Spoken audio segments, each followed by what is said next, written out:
BA प्रथम वर्ष पहिल्या सत्राची ज्या विद्यार्थ्यांनी फर्स्ट सेमिस्टरची परीक्षा दिलेली आहे, फर्स्ट सेमिस्टरची परीक्षा दिलेल्या विद्यार्थ्यांपैकी जे विद्यार्थी उत्तीर्ण झालेले आहेत, अशा सर्व विद्यार्थ्यांचं मी प्राध्यापक डॉक्टर कल्याण गोपनर आपल्या सर्वांचं हार्दिक अभिनंदन करतो आणि उत्तीर्ण झालेल्या सर्व विद्यार्थ्यांचं दुसऱ्या सत्रासाठी हार्दिक शुभेच्छा देतो. मुलांनो, पहिल्या सत्राला तुम्ही सर्व विद्यार्थी नव्याने प्रवेशित होतात. त्यामुळे नवीन महाविद्यालय, नवीन विद्यापीठ, नवीन प्राध्यापक, नवीन विषय, नवीन अभ्यासपत्रिका आणि नवे मित्र आणि मैत्रिणी, सगळं काही नवीन होतं मुलांनो. आणि विशेष म्हणजे आणखी एक नवीन काय होतं मुलांनो, तर ऑनलाईन टीचिंग हे सुद्धा नवीन होतं मुलांनो. तुम्हालाही माहीत नव्हतं आणि आम्हालासुद्धा माहीत नव्हतं. परंतु करोना महामारीने पूर्ण जगच बदलून गेलेलं आहे. पूर्ण जगातल्या प्रत्येक माणसाची जगण्याची आणि प्रत्येक क्षेत्राची सूत्र पूर्ण बदलून गेलेली आहेत. त्यामुळे जग जसं बदललेलं आहे तसं आपल्याला सुद्धा त्या दिशेने वाटचाल करावी लागणार आहे. अन्यथा आपण तिथंच आपल्याला थांबावं लागेल मुलांना.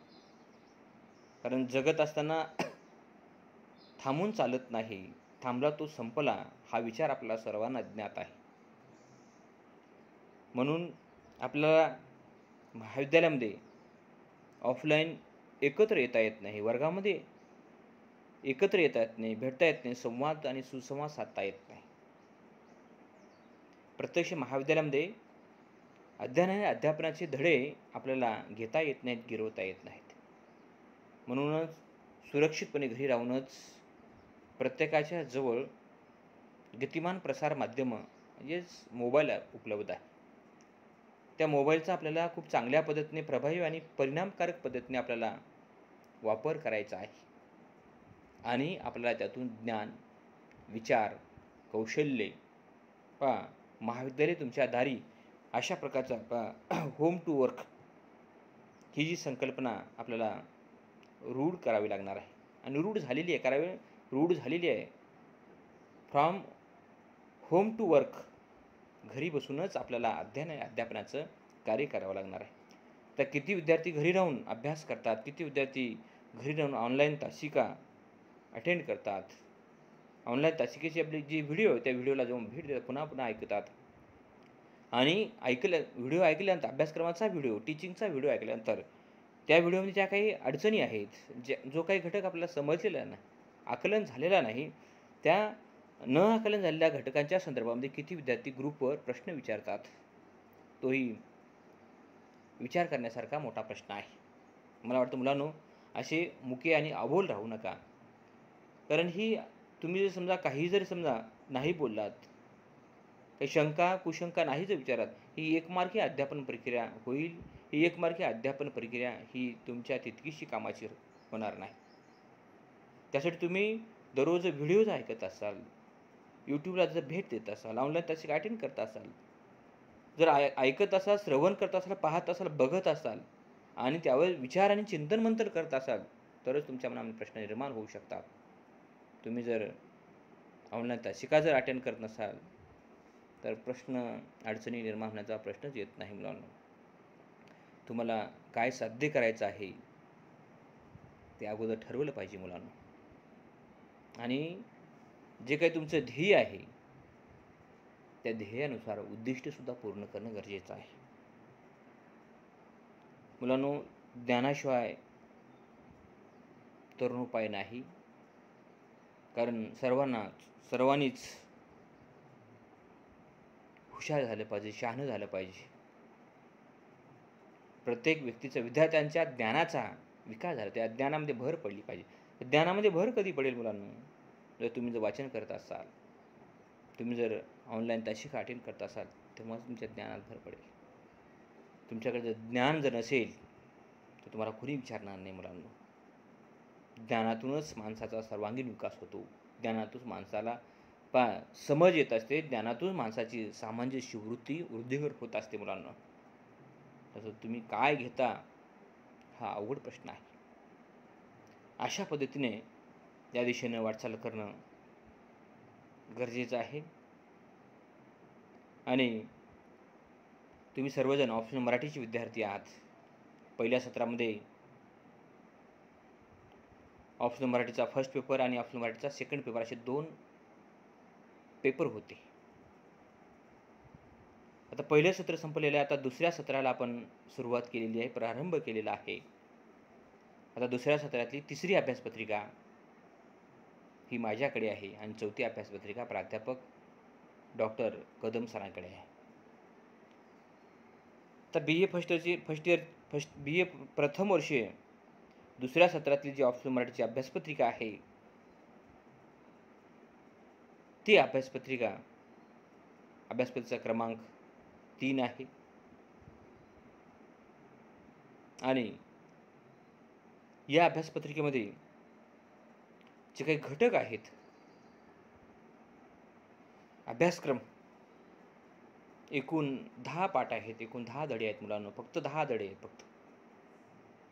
आणि हा तुमचा ऑप्शनल बी ए प्रथम वर्षाच्या दुसऱ्या सत्रातील ऑप्शनल मराठीचा जी काही तिसरी अभ्यासपत्रिका आहे, या तिसऱ्या अभ्यासपत्रिकेचा अभ्यासक्रम 10 पाठामध्ये फक्त 10च पाठ आहेत मुलांनो.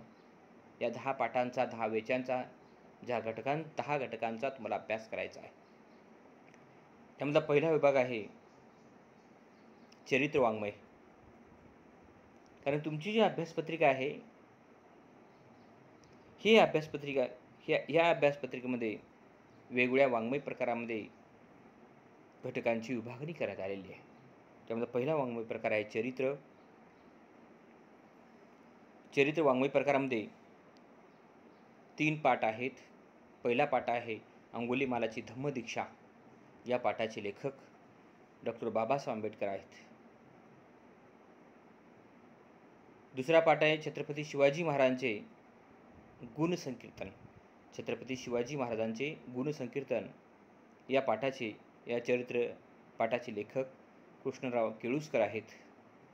आणि तिसरा पाठ आहे अद्वितीय स्वातंत्र्य योद्धा संजय सोनवणी. असे 3 पाठ, 3 चरित्र घटक चरित्र या वाङ्मय प्रकारामध्ये आहेत. दुसरा वाङ्मय प्रकार आहे आत्मकथन. आत्मकथन या वाङ्मय प्रकारामध्ये 3 पाठ आहेत. आत्मकथन वाङ्मय प्रकारातला चौथा पाठ पावनगड. या पाठाचे लेखक महर्षी विरा शिंदे. दुसरा पाठ आहे 5वा पाठ आहे मी शाळेत जातो. या पाठाचे लेखक लक्ष्मण माने. आणि 6वा पाठ आहे झपाटलेपण प्रतीक्षा लोणकर. तिसरा वाङ्मय प्रकार आहे कथा. या वाङ्मय प्रकारामध्ये एकच कथा आहे शेवंतीचा खराटा. या पाठाचे लेखक श्रीम माटे आहेत. चौथा वाङ्मय प्रकार आहे प्रवास वर्णन. यामध्ये एकच पाठ आहे 2 ज्ञानचक्षू. या पाठाचे लेखक पु ल देशपांडे आहेत. त्यानंतर पुढचा वाङ्मय प्रकार ललित गद्य. या ललित गद्य या वाङ्मय प्रकारामध्ये श्रावण नावाचा पाठ आहे.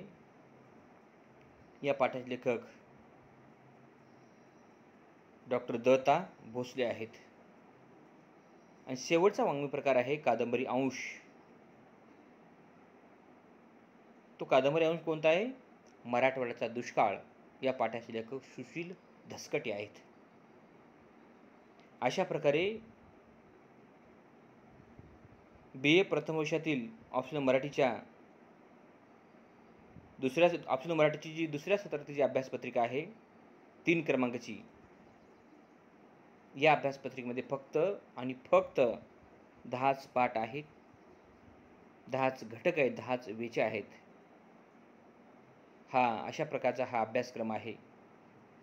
आणि प्रश्नपत्रिकेचं स्वरूप मागे सांगितल्याप्रमाणेच आहे मुलांनो. एशियन मराठीचं ज्या पद्धतीचं प्रश्नपत्रिकेचं स्वरूप आहे त्याच पद्धतीचं ऑप्शनल मराठीचं सुद्धा प्रश्नपत्रिकेचं स्वरूप आहे. ही अभ्यासपत्रिका एकूण 75 गुणाची आहे. 75 पैकी 25 गुण प्रॅक्टिकल आहेत मुलांनो. 10 मार्काची एक गटचाचणी, 10 मार्काचे एक होम असाइनमेंट आणि 5 मार्काचं सेमिनार, अशा प्रकारचे 25 गुण. 75 पैकी 25 प्रॅक्टिकल आहेत, मग उरले किती? 50 गुणाची विद्यापीठाची परीक्षा होईल. अशा पद्धतीने हा विद्यापीठाचा अभ्यासक्रम आहे. तुम्ही सर्वजण हा अभ्यासक्रम वाचावा, ऐकावा, श्रवण करावं आणि त्या दिशेने आपण वाटचाल करावी. वेळ अगदी फार कमी आहे आणि या कमी वेळामध्ये आपल्याला आपल्या विषयाची, आपल्या अभ्यासपत्रिकेची, आपल्या सत्राची आपल्याला तयारी करायची आहे आणि या सत्राची परीक्षा देऊन आपल्याला पुढच्या नवीन वर्गामध्ये म्हणजेच BA द्वितीय वर्ष, BA सेकंड इयरच्या वर्गामध्ये आपल्याला प्रवेश घ्यायचा आहे. पुन्हा एकदा मी तुम्हाला BA प्रथम वर्षाच्या ऑप्शनल मराठीच्या दुसऱ्या सत्रातील सर्व विद्यार्थ्यांना खूप खूप शुभेच्छा देतो आणि प्रत्यक्ष आपण उद्याला आपल्या अभ्यासक्रमाला आपण सुरुवात करणार आहोत. जो ऑप्शनलचा जो तिसरा पेपर आहे, तिसऱ्या पेपरमधील तिसऱ्या अभ्यासपत्रिकेतील पहिल्या पाठाचा आपण विचार करणार आहोत. त्या पाठाचं नाव आहे अंगुलीमालाची धम्मदीक्षा. या पाठाचे लेखक डॉक्टर बाबासाहेब आंबेडकर आहेत. तोपर्यंत धन्यवाद.